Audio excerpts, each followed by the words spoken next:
Assalamualaikum warahmatullahi wabarakatuh. Saya ucapkan selamat datang di kelas proses transfer bersama saya, Nurafika Eviana Putri. Nah, hari ini, hari pertama TS, akan saya sampaikan materi mengenai pengenalan apa itu thermal conductivity dan juga apa itu mekanisme pada transfer panas. Proses transfer merupakan salah satu mata kuliah wajib di program S1 Teknik Kimia dengan nama Transport Processes atau proses transfer dengan kode mata kuliah TKK 212240 dan tipenya adalah wajib. Kemudian pada mata kuliah ini ada 3 SKS dan ada 2 pengampu, yaitu yang pertama sebelum UTS akan disampaikan oleh Prof. Muslikin Hidayat, kemudian setelah UTS akan disampaikan oleh saya sendiri, yaitu Nurafika Eviana Putri. Nah, persyaratan bagi kalian semua yang ingin mengikuti kelas proses transfer ini, mata kuliah ini ada di semester 4, proses transfer 3 SKS, dan untuk bisa mengikuti mata kuliah ini, kalian sudah harus lulus atau mengambil mata kuliah Matematika Teknik Kimia. Karena di mata kuliah Matematika Teknik Kimia ini kalian telah diajarkan tentang persamaan diferensial dan bagaimana cara menyelesaikan persamaan tersebut. Nah, materi itulah yang akan kita gunakan nanti untuk bisa menyelesaikan beberapa kasus pada proses transfer di mata kuliah kita ini. Nah, ini adalah deskripsi dari mata kuliah kita. Pada mata kuliah ini, mahasiswa nanti akan mempelajari mengenai beberapa mekanisme perpindahan untuk momentum, panas, dan juga massa, dan bagaimana pengaruhnya terhadap velocity, temperatur, dan juga profil konsentrasinya. Selain itu, nanti mahasiswa juga akan belajar mengenai velocity, temperatur, dan juga konsentrasi distribusinya pada sistem solid maupun aliran laminar, sehingga akhirnya student bisa mempelajari bagaimana untuk bisa memperoleh beberapa parameter pada material, termasuk viskositas, kemudian thermal conductivity yang akan kita pelajari hari ini, kemudian molecular diffusivity, dan bagaimana korelasi dari parameter tersebut berdasarkan data-data eksperimen yang ada gitu.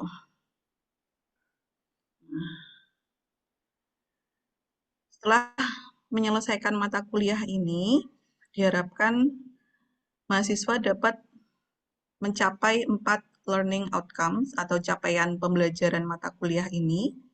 Yang pertama yaitu untuk mengestimasi nilai dari beberapa parameter perpindahan, beberapa diantaranya adalah viskositas, kemudian thermal conductivity, dan juga molecular diffusivity.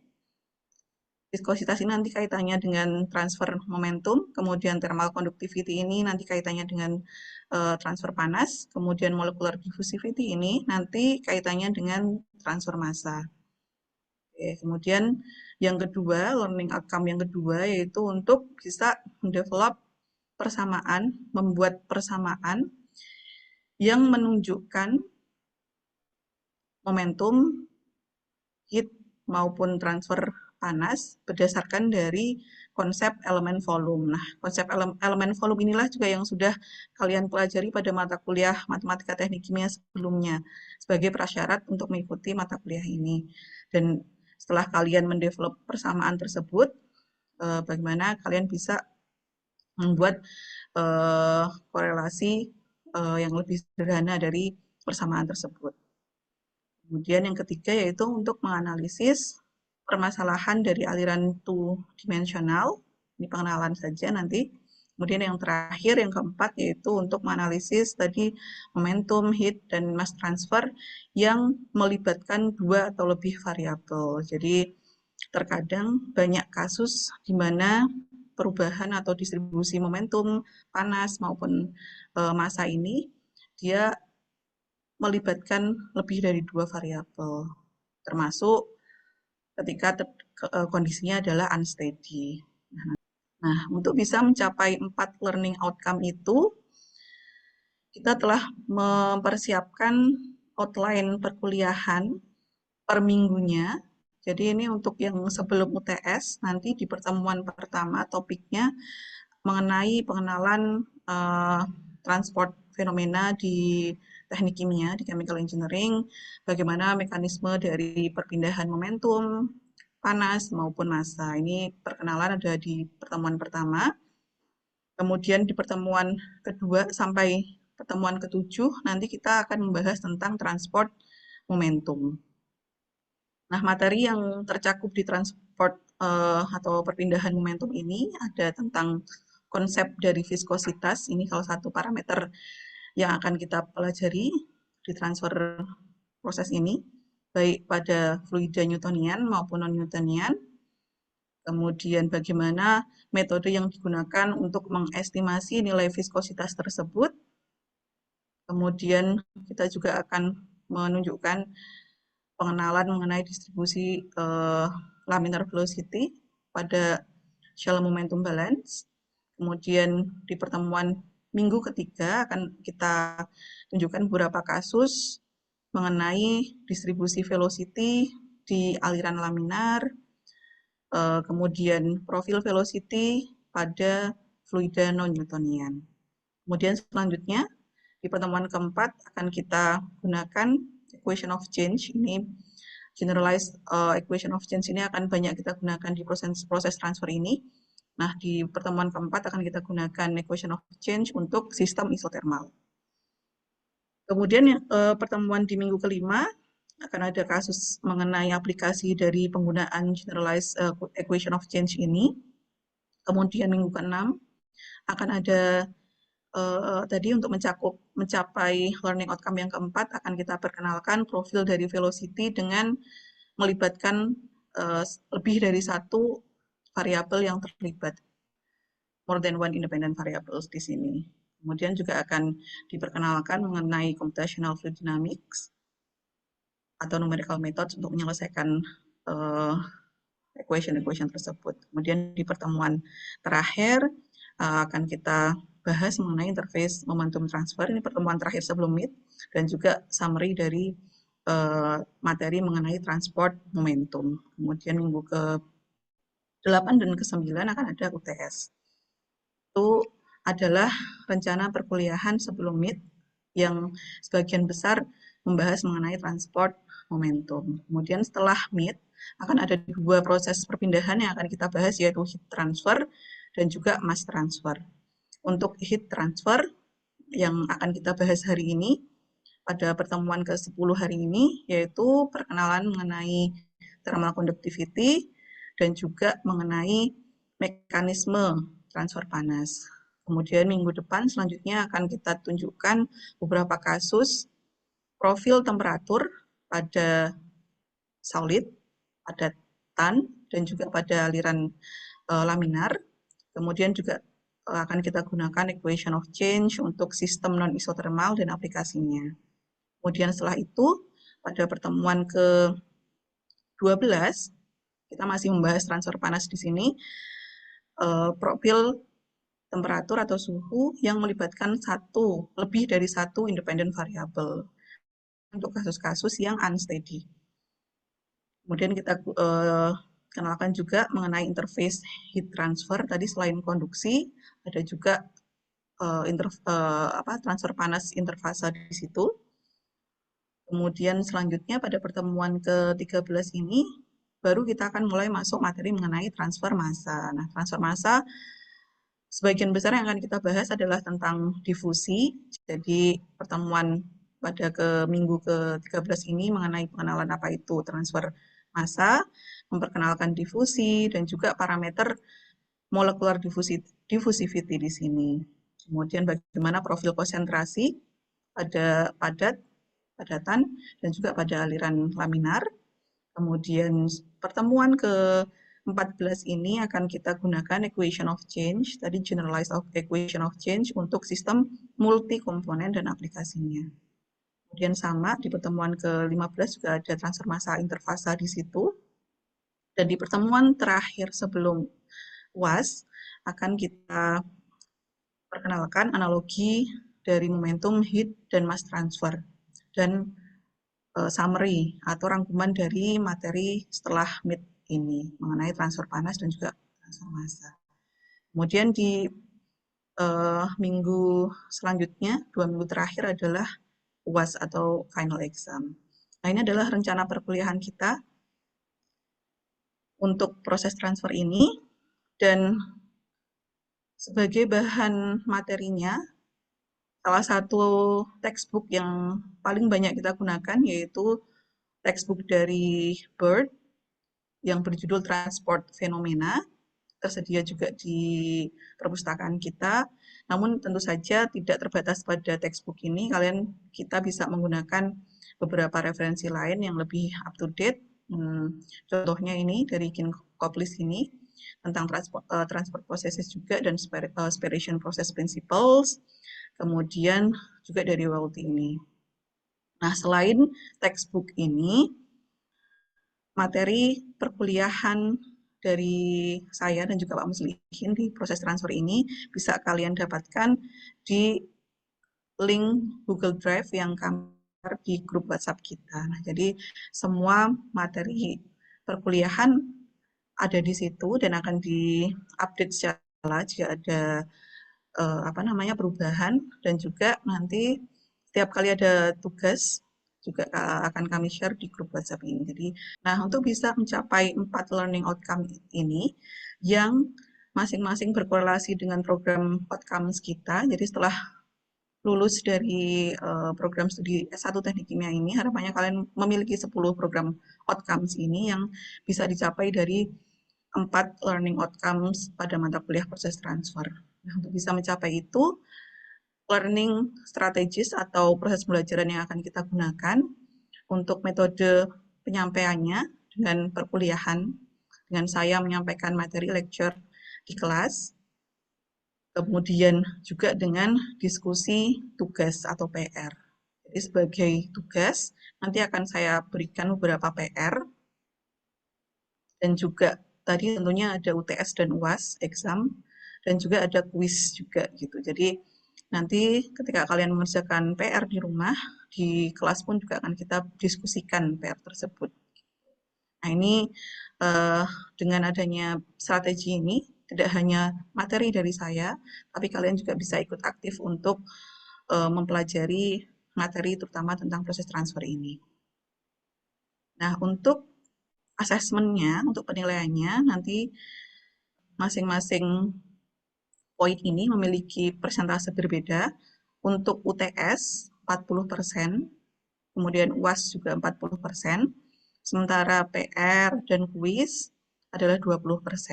Dan untuk bisa mendapatkan nilai A di mata kuliah ini, semua PR harus bisa kalian lakukan tepat waktu, karena PR yang telat tidak akan saya terima, karena pembahasan PR akan dilakukan di kelas gitu. Dan ini adalah dasar bisa menentukan nilai akhir kalian berdasarkan ketentuan yang ada di departemen kita. Untuk bisa mendapatkan nilai A, nilai akhir kalian harus ada di range seperti ini. Nah, itu sekilas mengenai perkuliahan kita. Untuk pemanasan aja, warming up sebelum kita mulai perkuliahan, silahkan join di quiz ini. Oke, ini untuk pertanyaan yang pertama. Apa yang saudara ketahui tentang transfer panas? Aplikasi apa saja yang memanfaatkan transfer panas? Oke, jadi ada 2 pertanyaan ini, silakan dijawab ya. Jawaban yang pertama. Oke, ini adalah jawaban kalian ya. Apa yang saudara ketahui tentang transfer panas? Nih, Mas Arief, proses perpindahan panas atau kalor. Jadi terjadi perpindahan energi berdasarkan perbedaan temperatur. Oke, kuncinya adalah perbedaan temperatur. Mbak Arifah, transfer panas adalah perbedaan panas dari suatu zat ke zat lain. Oke, perpindahan dari satu zat ke zat lain. Mbak Esti, perpindahan energi panas yang terjadi karena perbedaan suhu. Oke, mirip dengan jawaban Mas Arief. Irsal, transfer panas berhubungan dengan hukum Fourier. Oh, ini nanti akan kita pelajari hari ini ya. Mungkin Irisa udah baca materinya juga. Oke, ini Rifki, perpindahan panas dari satu media dengan suhu tinggi ke media lain dengan suhu yang lebih rendah. Oke, nanti akan kita bahas apakah semua transfer panas itu butuh media atau tidak gitu. Kemudian Mbak Zahra ini yang ada di posisi pertama tadi yang menjawab paling cepat, proses perpindahan energi panas dari satu sistem ke sistem yang lainnya karena adanya perbedaan suhu. Jadi, pertanyaan yang kedua, aplikasi apa saja yang memanfaatkan transfer panas? Oke, ini yang paling banyak kita gunakan ya di teknik kimia ada heat transfer. Ini yang kita ketahui sehari-hari, AC, kulkas, memasak, ada transfer panas di situ. Setrika juga, pemanasan air atau apa ini? Konveksi mungkin ya. Menjemur baju, radiasi. Oh, ini udah menunjukkan ini ya. Panema tipe-tipe transfer panas. Flare atau reaktor. Reaktor juga ada transfer panas di situ karena suhu di reaktor juga ini ya sangat perlu kita kontrol gitu. Oke. Nah, sebagai gambaran, mekanisme transfer panas secara umum ada 3 tipe. Bedanya apa? Ini dari gambar sini juga sudah kelihatan. Yang pertama adalah konduksi. Konduksi adalah transfer panas di antara material tersebut tanpa adanya pergerakan dari media atau meter. Kemudian yang kedua adalah konveksi. Contohnya adalah air yang mendidih, tadi juga kalian sebutkan ya. Dia adalah transfer panas dengan menggunakan pergerakan fluida atau media. Jadi konveksi ini dia juga membutuhkan media untuk transfer panas tersebut dan media tersebut juga bergerak. Ini yang media air di sini yang bawah yang panas dia bergerak ke atas, kemudian media yang dingin yang atas dia bergerak ke bawah. Jadi ini ada transfer panas konveksi di sini. Kemudian yang terakhir adalah radiasi. Berbeda dengan konduksi maupun konveksi, radiasi ini dia tidak memerlukan media. Jadi dia terjadi karena adanya gelombang elektromagnetik. Jadi tanpa media di ruang hampa pun radiasi bisa terjadi. Tadi contohnya juga sudah kalian sebutkan ya, proses radiasinya. Kemudian di proses transfer ini, dari 3 tipe transfer panas itu, tipe konduksilah yang akan banyak kita bahas, yang aplikasinya banyak digunakan di industri.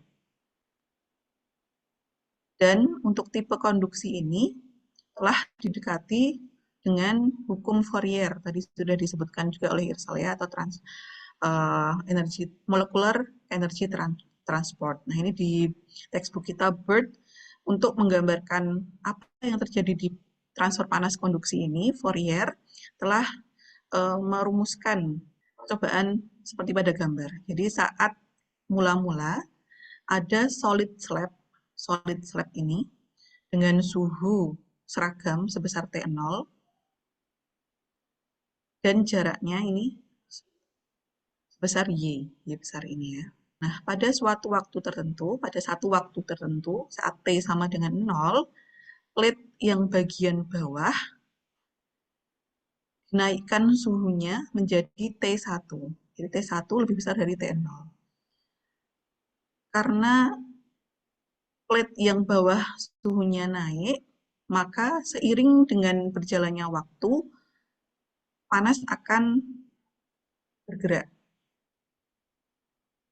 Dan ada distribusi suhu sepanjang sumbu Y. Jadi ini adalah sumbu Y di sini. Ini ada sumbu Y di sini. Nah, sepanjang sumbu Y ini dia ada perubahan profil suhu dan terhadap waktu. Nah, akan tapi ketika sudah mencapai kondisi steady state ini, sudah tidak ada lagi perubahan suhu terhadap waktu. Jadi perubahan suhu hanya, distribusi suhu ini hanya ada pada sumbu Y saja. Distribusi suhu terhadap sumbu Y di sini. Nah, untuk mendekati perubahan tersebut, Fourier sendiri telah menunjukkan hubungan yang bisa kita gunakan. Jadi saat kondisi steady state tercapai, constant rate of heat flow, Q, sepanjang slab tadi itu perlu dijaga supaya tidak ada perubahan temperatur di situ. Dan rate of heat flow ini per unit area, Q, jadi kecepatan transfer panas per unit area, dia nilainya proporsional terhadap perubahan temperatur terhadap jaraknya, tadi terhadap I. Dan ini juga dinyatakan proporsional ini juga melibatkan K di situ. K adalah thermal conductivity. Nah, parameter K inilah yang akan menentukan cepat lambatnya transfer panas tersebut tergantung dari sifat atau bahan yang digunakan. Nah, per A atau flux atau rate of heat flow per luas ini kita nyatakan sebagai Q yang berubah terhadap sumbu Y. Dia mengikuti hukum Fourier yang kita dekati dengan NK atau thermal conductivity dikali dengan dT per dy. Perubahan suhu terhadap perubahan jaraknya di transfer panas. Kemudian untuk typical gas thermal conductivity, nilai K sendiri nilainya berubah terhadap suhu untuk yang pada material gas. Seiring dengan bertambahnya suhu, nilai K juga akan semakin naik. Jadi untuk non metal liquid dia trennya seperti itu. Sementara untuk metal liquid dia mulai nilai K-nya juga cenderung lebih tinggi daripada yang non metal liquid. Ini ordernya 0, sementara untuk yang metal dia ordernya puluhan gitu. Nah, untuk yang solid liquid dia juga memiliki nilai K yang berbeda juga gitu, range-nya berbeda juga dari nilai yang thermal conductivity gas maupun liquid. Nah, aplikasi yang bisa kita gunakan di industri terutama untuk thermal konduktor maupun thermal insulator. Untuk yang thermal konduktor yang paling banyak digunakan tentunya metal karena nilai K-nya tinggi. Kemudian yang thermal insulator tadi beberapa contoh diantaranya bisa menggunakan yang gas karena K-nya rendah, juga beberapa solid material dengan nilai K yang rendah juga. Gitu. Contohnya adalah asbes, paper, dan lain sebagainya. Ini sekilas tentang nilai thermal conductivity pada berbagai material yang ada. Sampai di sini apakah ada pertanyaan? Izin bertanya, Bu. Oh, oke. Irsal ya, oke. Oh Gimana? iya, di slide sebelumnya Bu membahas tentang thermoconductivity antara gas sama liquid. Itu penyebab alasan kenapa thermal conductivity-nya saling bertolak belakang antara gas dengan liquid. Kenapa ya kira-kira ya Bu? Oh, oke. Iya. Ya nilai K-nya semakin naik dengan naiknya suhu karena untuk fase gas perpindahan panas terjadi karena adanya collision atau tumbukan. Kita tahu ya kalau partikel gas itu dia bebas bergerak gitu. Jadi semakin tinggi suhunya, dia akan semakin tinggi juga pergerakannya, collisionnya semakin tinggi, kinetiknya juga semakin tinggi. Nah, ketika semakin tinggi kinetiknya itu, maka thermal conductivity-nya juga akan semakin tinggi gitu. Namun untuk non-metal liquid ini dia selain tumbukan juga dipengaruhi oleh intermolecular interaction, interaksi intermolekularnya itu. Jadi ketika suhunya tinggi, dia disordernya juga akan semakin tinggi gitu. Ketika dia interaksi intermolekularnya dia kurang, karena disordernya semakin tinggi tadi itu, maka semakin tinggi suhu nilai K-nya juga akan semakin rendah gitu, karena adanya disorder akibat kenaikan suhu tadi itu. Jadi yang perlu kita ambil key point dari proses transfer panas dengan material liquid dan solid ini, dia selain collision, dia juga butuh molecular interaction di situ. Ini sekilas. Dan untuk menentukan, memperkirakan nilai K sendiri, kita bisa secara general menggunakan figure ini yang menunjukkan hubungan antara reduce temperatur dengan reduce pressure dengan reduce thermal conductivity. Jadi reduce temperatur atau TR di sini bisa kalian cek dengan membagi nilai T atau suhu di mana thermal conductivity ingin kalian cari dengan critical temperaturnya. Karena masing-masing material mempunyai critical temperatur yang berbeda-beda, kalian bisa cek rasio antara suhu dengan critical temperaturnya, kalian dapat nilai TR-nya, kemudian kalian juga cek nilai PR-nya atau reduce pressure-nya. Ini sama juga rasio antara pressure yang ingin kalian cek dengan critical pressure-nya. Kemudian kalian hubungkan garis antara TR di sini dengan PR-nya. PR-nya ini range-nya dari 0 sampai 40 di sini kalian pilih yang mana nanti. Baru kalian tarik ke kiri di sini untuk bisa memperoleh nilai KR-nya atau reduce thermal conductivity-nya. Nah, di reduce thermal conductivity ini dia menunjukkan nilai K yang akan kalian cari dengan critical thermal conductivity. Jadi masing-masing material juga akan punya nilai critical thermal conductivity yang berbeda-beda. Nah, ini bisa kalian figur ini bisa kalian gunakan untuk memperkirakan nilai K gitu jika tidak diketahui informasinya. Exercise pertama atau example pertama bisa kalian kerjakan di rumah nanti.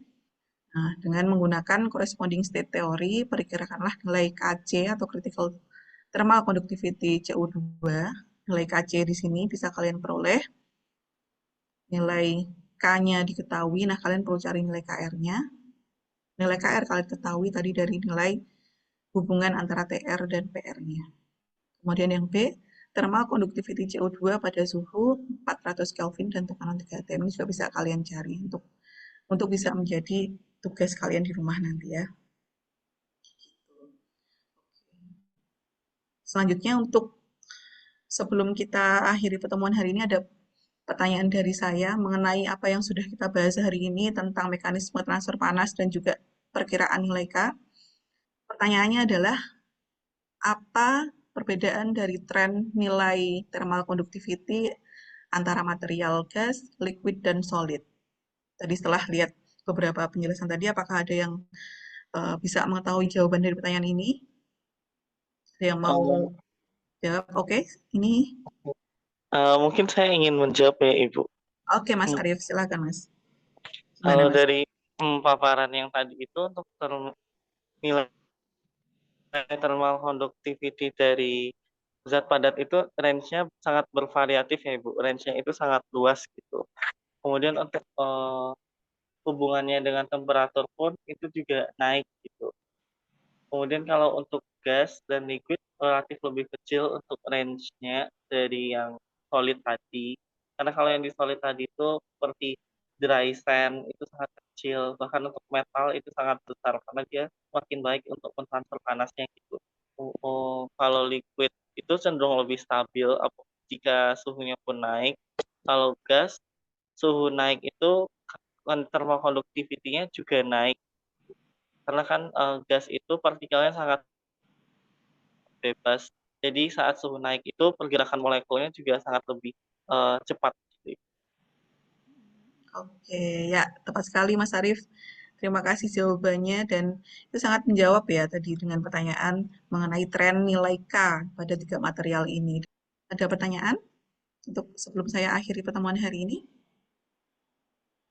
Oke, kalau misalkan nggak ada pertanyaan Tidak, Ibu. lagi. Oke, Mas Arief, terima kasih. Kalau nggak ada pertanyaan lagi untuk pertemuan hari ini, semua materi bisa kalian akses untuk pertemuan hari ini sampai pertemuan akhir dan juga minggu depan kita akan ketemu lagi untuk melanjutkan pembahasan materi hari ini tentang penggunaan tadi Fourier law di penurunan persamaan transfer panas konduksi terutama ya. Oke, kalau tidak ada pertanyaan, saya akhiri pertemuan hari ini. Terima kasih banyak atas partisipasi dari rekan-rekan semuanya. Saya tutup. Selamat siang. Assalamualaikum warahmatullahi wabarakatuh. Waalaikumsalam warahmatullahi wabarakatuh. Waalaikumsalam. Terima kasih banyak Ibu. Terima Terima kasih kasih, banyak, Bu. Ibu. Terima kasih Bu.